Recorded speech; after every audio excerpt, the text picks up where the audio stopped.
저는 여행을 좋아하는 평범한 직장인이라 2주에 한 번은 주말마다 여행을 다니고 있어요. 이렇게 여행을 다니면 돈을 모을 수 있냐고요? 저는 공짜로 여행 다니며 스트레스도 풀고 내 집 마련에도 성공을 했답니다. 저도 3년 전만 해도 제가 이런 삶을 살 줄은 몰랐어요. 안녕하세요, 머니수정입니다. 평범한 직장인들은 매주, 아니 한 달에 한 번 여행 가는 것도 부담스러우신 분들 많으시죠? 비싼 오마카세나 코스 요리, 파인다이닝 이런 곳들은 기념일에나 큰맘 먹고 방문하지 않으세요? 불과 저도 2, 3년 전까지만 해도 소위 말하는 금수저가 아니기 때문에 직장을 다니면서 자취까지 하며 생활비를 아끼는 것부터가 급급해서 비싼 맛집, 술집, 그리고 여행 다니는 건 평범한 직장인인 저에게는 사치라고 생각을 했어요. 하지만 이것 덕분에 저는 지금 평일엔 직장을 다니고 주말엔 여행을 다니면서 행복한 삶을 즐기고 있답니다. 모든 직장인들에게는 스트레스를 풀 만한 탈출구가 필요하잖아요. 저의 경우는 스트레스를 푸는 방법이 맛집을 간다던가 카페, 이쁜 카페 아니면 여행을 가는 게 스트레스를 해소할 만한 요소였거든요. 솔직히 직장 월급을 다 쓰면서 예전에 유행했던 욜로족처럼 그렇게 살아간다면 살 수는 있겠지만 저는 또 현실적인 사람이기 때문에 돈을 모으고 노후 준비를 하는 것도 굉장히 중요했어요. 내가 하고 싶은 것도 하면서 노후 준비와 저축까지 할 수 있는 방법이 없을까? 이런 고민을 하다가 시작하게 된 이것. 여러분들도 저처럼 직장을 다니면서 맛있는 것도 먹고 여행도 즐기면서 조금 더 여유로운 생활을 하고 싶지 않으신가요? 제가 이것으로 직장을 다니며 매일 행복하게 사는 방법 하나부터 열까지 다 알려드리겠습니다. 먼저 저는 결론부터 말씀드릴게요. 인스타나 블로그, SNS를 활용해서 협찬을 받으며 지금 같은 생활을 즐길 수가 있게 되었어요. 협찬이라고 생각하면 흔히 연예인이나 인플루언서가 받는 거 아니야? 이렇게 생각하시는 분들 많으실 텐데요. 저도 SNS를 시작하기 전까지는 그런 줄로만 알았어요. 협찬은 유명하고 인기 있는 그런 사람들만 받는 건 줄 알았거든요. 근데 지금 생각해보면 누구나에게 기회가 있는 시장이 협찬 시장이더라고요. 저는 어느 때처럼 회사를 다니면서 평범한 일상을 보내고 있었는데 점심시간에 점심을 먹고 직원들이랑 선후배님들이랑 대화를 하고 있었거든요. 근데 회사 동료가, 직장 동료가 갑자기 오늘 저녁에 블로그 협찬을 받아서 한우 오마카세를 간다고 얘기를 하는 거예요. 사실 그때 저는 블로그나 뭐 인스타그램, 페이스북 이런 SNS에 대해서는 완전 문외한이어가지고 블로그 협찬을 받는다? 이런 건 정말 태어나서 처음 듣는 얘기였거든요. 아니 나는 직장 월급으로 빠듯해서 생활비를 아끼려고 식비부터 줄이고 있는데 회사 동료는 오늘 일 끝나고 한우 오마카세를 간대요. 그때는 지금보다 제가 조금 더 어려서인지 되게 큰 충격으로 다가오더라고요. 그때 그 당시에 직장 동료는 소위 말하는 파워 블로그도 아니었고 인플루언서도 아니었어요. 그런데도 글감이 조금만 쌓이면 협찬이 들어온다니. 전 그날 바로 신선한 충격을 먹고 바로 블로그 개설부터 시작했어요. 제가 그날 이후로 블로그를 시작한 지 한 달도 채 되지 않아서 소소한 협찬들이 계속 들어오더라고요. 맛집부터 카페 이런 식으로. 처음에는 이게 무슨 일이지 하면서 믿기질 않았는데 이게 시간이 점점 쌓이고 글감이 점점 쌓이다 보니 정말 규모가 큰 맛집, 오마카세, 코스 요리, 파인다이닝부터 시작해서 정말 다양한 업체에서 연락이 오더라고요.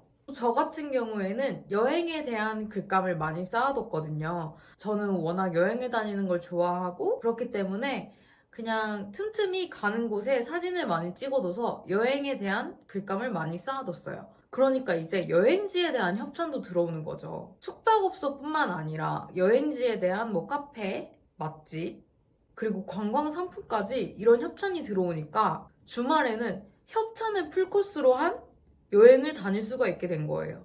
특히 지방의 경우는 정말 협찬받기가 쉬운 편이고 난이도가 굉장히 쉬운 편이에요. 그리고 주말 방문도 가능해서 직장인들이 직장 다니면서 여행도 다니고 맛있는 것도 먹고 즐길 수가 있더라고요. 협찬을 받으려면 먼저 당연히 SNS를 활용을 해야 되는데요. 저 같은 경우는 인스타그램이나 틱톡보다는 블로그가 더 성향상 잘 맞더라고요. 여기서 꿀팁은 본인 성향에 맞는 SNS를 먼저 시작하는 것을 추천드려요. 그리고 내가 어떤 주제와 방향성을 가지고 SNS를 진행을 할 건지 그것도 굉장히 중요합니다. 저 같은 경우는 초기 비용을 아예 투자하고 싶지가 않았고 또 글 쓰는 거에 대한 거부감이 저는 거의 없었거든요. 그리고 사진 찍는 걸 되게 좋아해서 사진과 글을 많이 활용할 수 있는 게 뭘까 했더니 그게 바로 블로그더라고요. 그렇다면 저와 반대 성향을 가진 분들은 사진과 글이 적게 들어가고 빨리 해결을 하고 싶다, 이러신 분들은 인스타그램을 활용을 하시는 게 좋겠죠. 또 짧은 영상 같은 요즘 뜨는 쇼츠, 릴스 이런 거에 관심이 많으신 분들은 틱톡과 인스타그램, 유튜브를 같이 병행을 하시는 게 좋아요.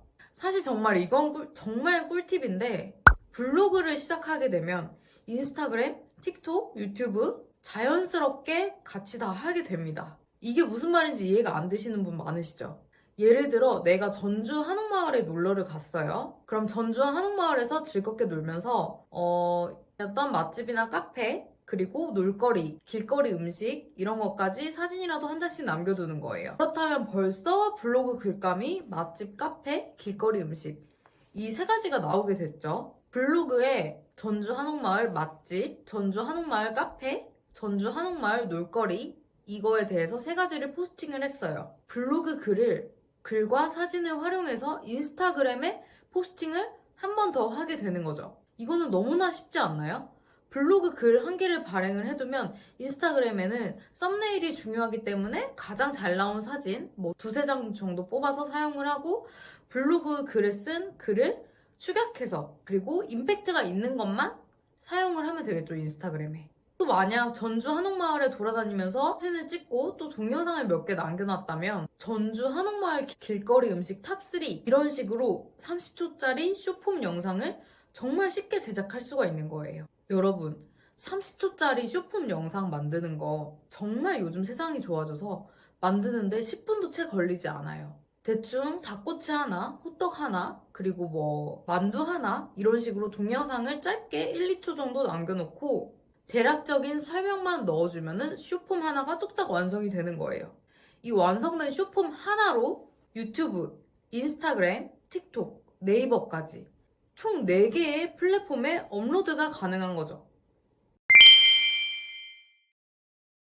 여러분, 기록이 쌓이면 뭐든 된다라는 말 아시나요? 저도 처음에 고작 내 일기 같은 글쓰기 하나로 돈이 될 거라는 생각은 전혀 못했어요. 또 블로그를 시작하면 자연스럽게 다른 SNS, 인스타그램, 틱톡, 유튜브 이런 SNS를 활용하게 돼서 수익화를 할 수 있는 방법이 더 많이 다양해지더라고요. 블로그 글쓰기가 어렵다고 하시는 분들은 초등학생도 15분 만에 쓰는 글쓰기에 대해서 제가 영상을 오른쪽 상단에 걸어두었으니 꼭 확인하셔서 지금부터라도 시작해보세요. 그리고 제가 이전에 업로드를 한 영상에서도 블로그 글을 쉽게 작성하는 방법부터 왕초보 블로거들을 위한 블로그 꾸미기 방법까지 모든 방법들이 다 있으니 확인하셔서 돈 버는 블로그 그리고 돈 버는 SNS 같이 만들어 봤으면 좋겠습니다. 다음번에는 이제 막 시작하는 초보자들을 위한 전자책을 무료로 배포할 예정입니다. 구독과 좋아요 한 번만 눌러주시고 꿀팁 가득한 전자책도 꼭 받아가세요. 다음번에도 돈 되는 이야기로 돌아오겠습니다. 감사합니다.